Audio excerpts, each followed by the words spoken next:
আলু দিয়ে মেটে দিয়ে তরকারি করব, তার মধ্যে অল্প একটু চর্বি আছে আর আলুটা ছোট করে কাটা রয়েছে। এখানে পেঁয়াজ আদা রসুন টমেটো বেটে নিয়েছি।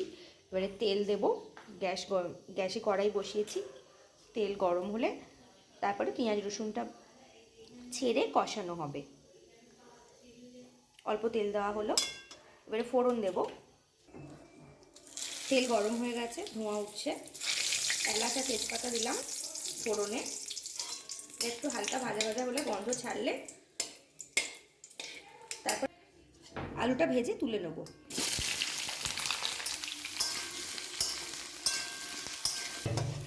আলুটা অর্ধেক ভাজা হয়ে গেছে, ওই জন্য আলুটা তুলে নেওয়া হচ্ছে।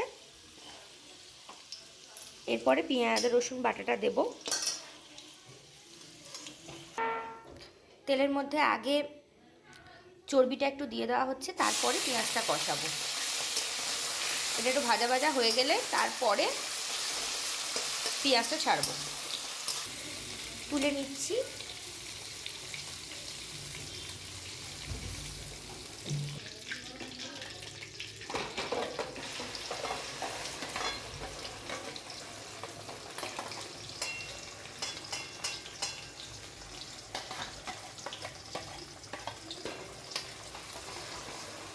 গ্যাসটা বাড়িয়ে নে। ফুল হাই ফ্লেমে নাড়ছি যতক্ষণ না কষা হয়, তেল না যতক্ষণ বেরোয়।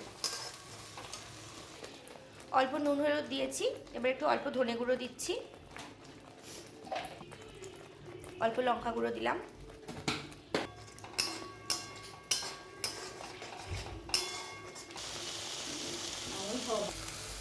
আলু আর মেটে সব দিয়ে দিচ্ছি, চর্বিটাও দিয়ে তারপরে কষাবো।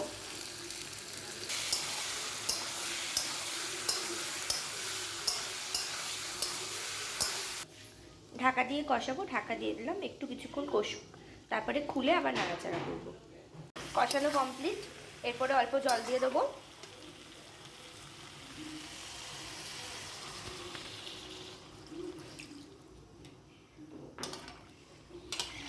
তারপরে গরম মশলা ছড়িয়ে চাপা দিয়ে দেবো। হয়ে গেছে, ডান। এবারে সার্ভ করার পালা।